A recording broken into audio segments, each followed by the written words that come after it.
a lot of financial services companies are really designed to be in the best interest of the companies and not the clients. And if we're saying it like how I really mean it, a lot of them are designed to rip people off and don't really care about the clients.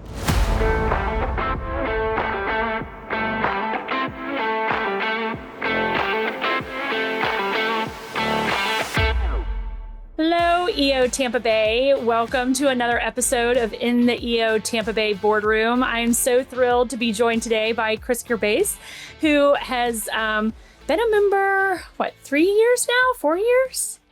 2. Well, awesome. 2 years. You are blowing it up on the board. Super excited, jumped in and just started to get involved. So super thrilled to have you here with me today. So thank you so much for taking the time. Thank you for taking the time. Absolutely. Okay, so since it's been 2 years, there's, I'm sure, a lot of people that haven't had an opportunity to get to know you yet. So just do me a favor, tell me about yourself. Where were you born? Where do you currently live? Tell me about your EO qualifying business. Just give us a quick down and dirty. Sure. Born and raised in San Diego, California. Went to undergrad in the Midwest, but other than that, I'm really a SoCal person at heart. I met my wife. I was living in San Diego, but she was in LA. She's an actress. And so we met in LA. And when we got engaged, I moved to LA.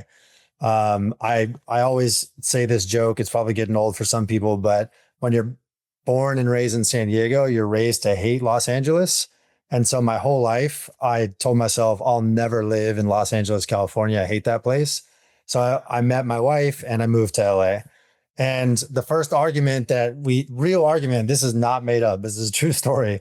The first real argument we ever got into was when I said the words, I just want to let you know, I'll never move to Florida. I'll never live in Florida, which is where she's from. She's 4th generation, born and raised in Tampa.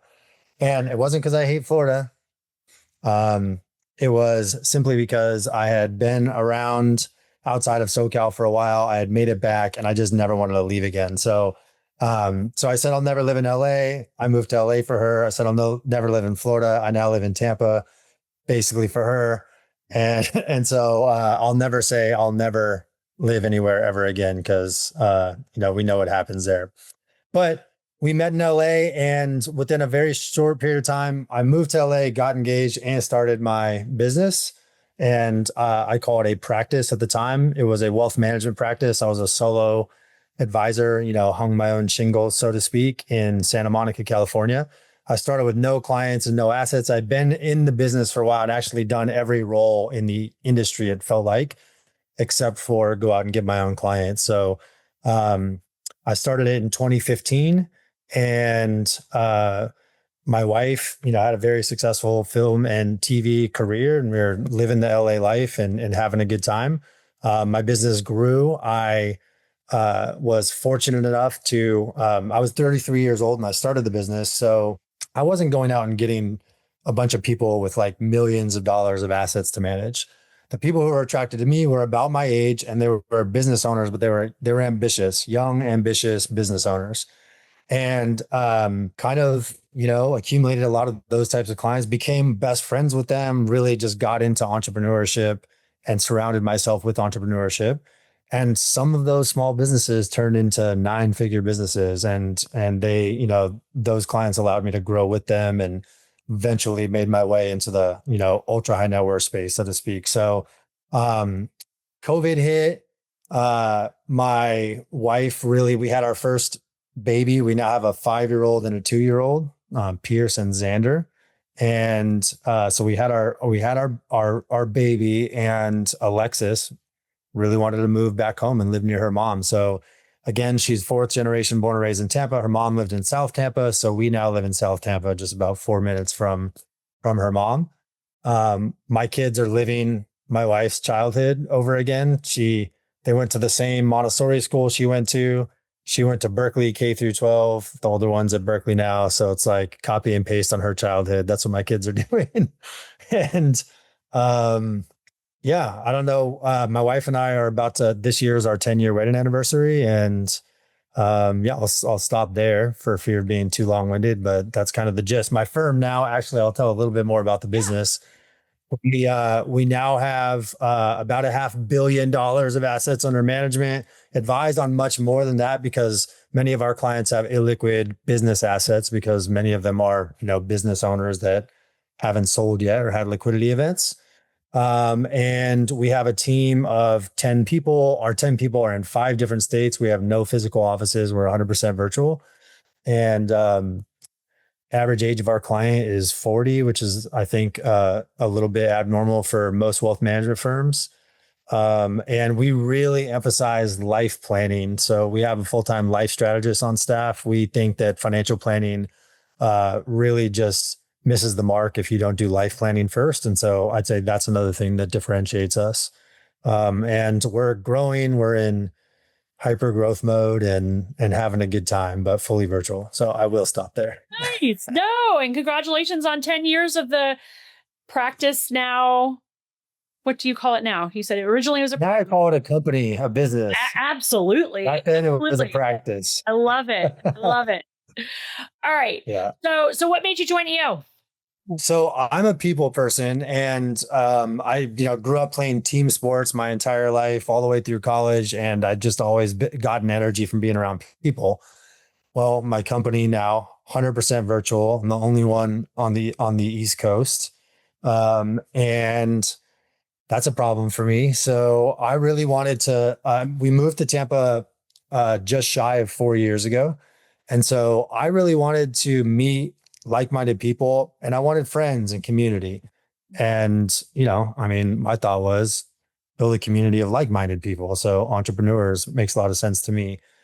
So for me, a lot of it was in-person relationships, friends, community, and then cherry on top of that was I'll become, a better entrepreneur. I have a long way to go to become the entrepreneur that I want to be.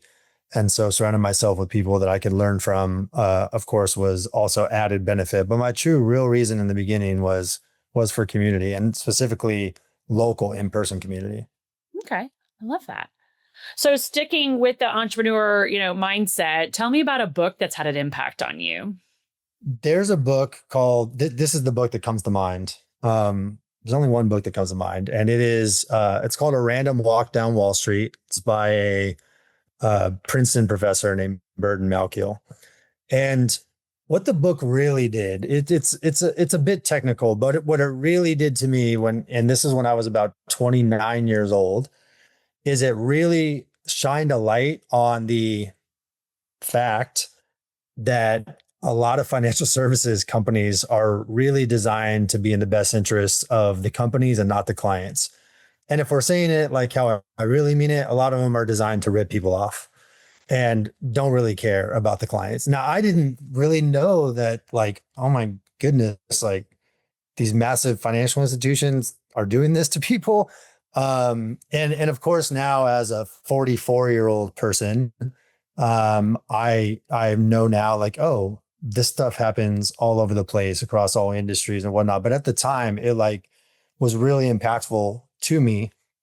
And for me, what it did was, for the first time in my professional career, past my, sports life, um, it lit a fire. I got really passionate about educating people about how not to get ripped off.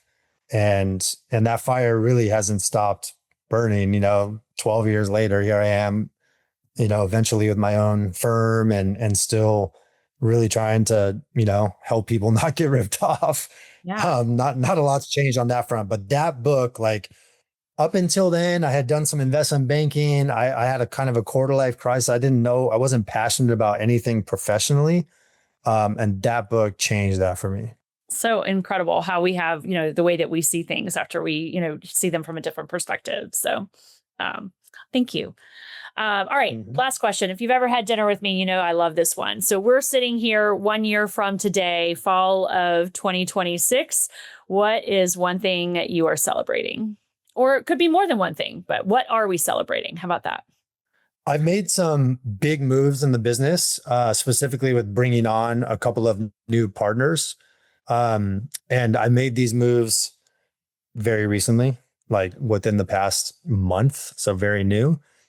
And I think that what I would love to be celebrating is those partnerships really, showing value that those were good decisions and that they've worked out better than I could have possibly imagined.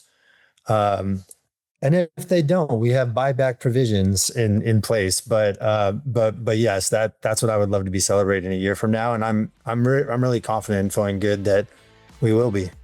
I love that. Awesome. Thank you.